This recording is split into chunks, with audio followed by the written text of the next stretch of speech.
আসসালামু আলাইকুম।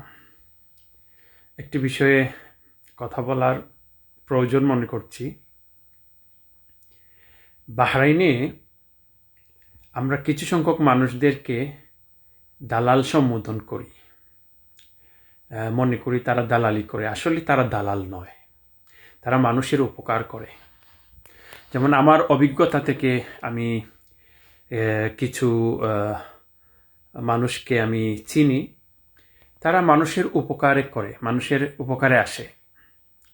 যেমন কিছু ড্রাইভার, তারা প্রাইভেট গাড়ি চালায়, বাংলাদেশিদের মধ্যে তারা পরিচয়, তারা মানুষদের এদিক সেদিক নিয়ে যাওয়া আসা করেন। পাশাপাশি যে কোনো প্রবাসীরা বিপদে পড়লে তারা কি করেন, তারা তাদের সহযোগিতার জন্য তাদের সাথে দূতাবাসে আসেন, তাদের সাথে ইমিগ্রেশনে যায়, তাদের সাথে এলএমআরে যায়। এটা হচ্ছে কাইন্ড অফ সহযোগিতা, হেল্প। এখন একটা মানুষকে যদি কোনো মানুষ সহযোগিতা করে, এদিক সেদিকে নিয়ে যায়, সে কিন্তু দালাল নয়, সে মানুষের উপকার করে। প্রয়োজনে যদি তাকে কিছু টাকাও দেয় সেই লোকটি, সে দালাল না। প্রকৃত দালাল যারা, তাদেরকে আমরা দালাল বলি না। তাদেরকে দূতাবাস মানে তাদের একটা ফোন পাইলেই তাদের কাজটা করে দেয়। কিন্তু এই সকল মানুষ যারা এই যে বিভিন্ন মানুষের সহযোগিতার জন্য তাদের সাথে দূতাবাসে যায় বা উকিল দিয়ে তাদের সমস্যাটা সমাধান করে দেয়, এই সকল মানুষদেরকে আমরা সম্মান করি না। দূতাবাসে গেলে তাদেরকে মনে হয় তারা দালাল। সেটা আমি যখন দূতাবাসে চাকরি করেছি তখনও দূতাবাস কর্মকর্তারা এই ধরনের কিছু সংখ্যক মানুষদেরকে তারা দালাল মনে করত, যে তারা প্রায় সময় দূতাবাসে কেন আসে। প্রায় সময় দূতাবাসে কেন আসে সেটা তো আর দূতাবাসের কর্মচারীদেরকে জিজ্ঞাসা করা প্রয়োজন আমি মনে করি না। তাদেরকে জিজ্ঞাসা করার প্রয়োজন আমি মনে করি না। কেন তুমি জিজ্ঞাসা করবা? সে কেন আসছে? সে তো তোমার খেয়ে না।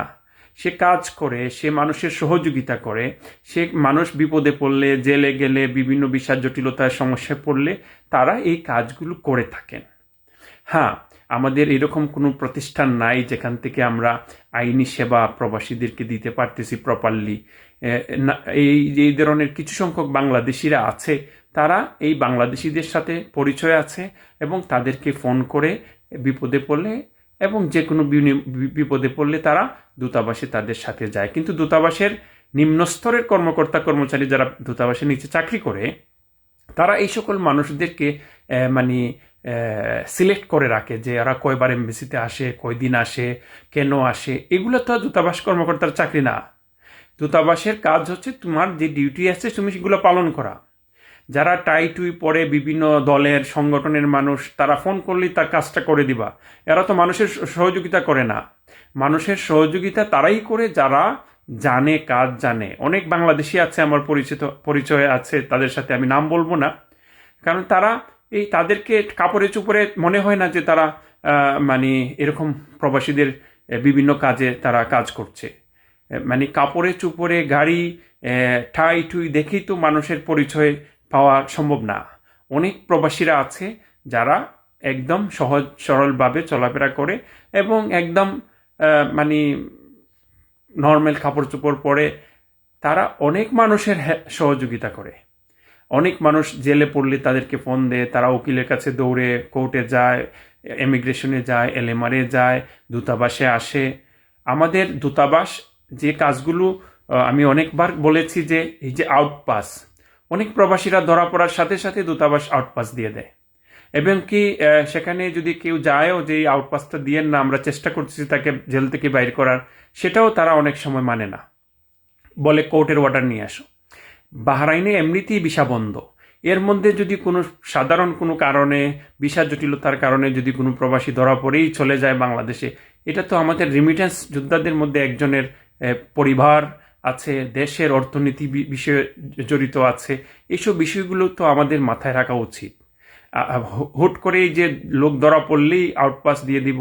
এবং পাসপোর্ট কোথায়? 10 বছরের পাসপোর্ট বানিয়েছে, এই পাসপোর্ট, সে পাসপোর্টটা কোথায়?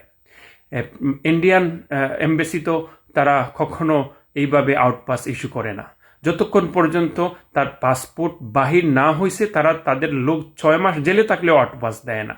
আমাদের দূতাবাস হুট করেই আউটপাস ইস্যু করে দেয় ইমিগ্রেশনের হওয়ার জন্য, মনে করেন তারা বলে দিল, ফোন করে দিল, অথবা আউটপাসের জন্য পুলিশ নিয়ে আসলো, সাথে সাথে আউটপাস রেডি করে দেওয়া হয়। পাসপোর্ট কিন্তু ইমিগ্রেশনে পড়ে থাকে, পাসপোর্ট তার মালিকের কাছে পড়ে থাকে, পাসপোর্ট তার রুমের মধ্যে পড়ে থাকে। এই বিষয়গুলো অবশ্যই দূতাবাসের রাষ্ট্রদূত নজরদারি দেওয়া উচিত, কারণ আমাদের পাসপোর্টের মানহানি হয়। সাথে সাথেই আউটপাস ইস্যু যাতে না করা হয়, এরকম একটা নিয়ম করা হোক যে বাংলাদেশ সরকার থেকে আমরা এখন নতুন পাসপোর্ট ইস্যু করতেছি, আমাদের এই লোকদের পাসপোর্ট না পাওয়া পর্যন্ত আমরা তাদেরকে দেশে আউটপাস দিতে পারবো না। যদি পাসপোর্ট হারিয়ে যায় তাহলে তাদের নিয়ম অনুযায়ী পুলিশ রিপোর্ট করে, কোথায় থেকে হারিয়েছে পুলিশ রিপোর্ট নিয়ে এসে যেন আউটপাস ইস্যু করা হয়। এই বিষয়গুলো দূতাবাসের উচিত নজরদারি রাখা। পাশাপাশি যে প্রবাসী ভাইয়েরা বিভিন্ন লোকদের সহযোগিতার জন্য এমবেসিতে যায়, তাদেরকে দালালের নজরে না দেখা। তারা মানুষের উপকার করতেছে, উপকার করে যদি তারা উপকৃত হয়, তাদেরকে যদি কেউ টাকা পয়সাও দেয়, তারা যদি উকিল থেকে সামান্য টাকা পয়সাও পেয়ে থাকে, এটা তো আমাদের কারো ক্ষতি নয়। কারণ আমরা তো প্রবাসীদেরকে এইভাবে একটা প্রতিষ্ঠান তাকে ভালোভাবে আইনি সেবা সেটা আমরা দিতে পারছি না। সো সে যেখান থেকে যার কাছ থেকেই উপকার পাক। যদি কেউ অন্যায় করে থাকে, সেই দেশের নিয়ম অনুযায়ী তাকে পুলিশে ধরবে। অবশ্য সে যদি কারো টাকা পয়সা মেরে খায়, অবশ্যই অভিযোগ আসবে। সো যে কোনো কাউকে নিজের থেকে ধারণা করে দালাল বলা সেটা ঠিক নয়। আর যারা বাহরাইন প্রবাসীদের সহযোগিতা করেন, বিভিন্ন বিপদে এগিয়ে আসে, তাদেরকে অবশ্যই আমরা তাদেরকে সম্মান দেওয়া এবং তাদেরকে যদি দূতাবাস এর কোনো কাজ থাকে তাদেরকে এই কাজটি সহজভাবে করে দেওয়া উচিত আমি মনে করি। ধন্যবাদ সবাই।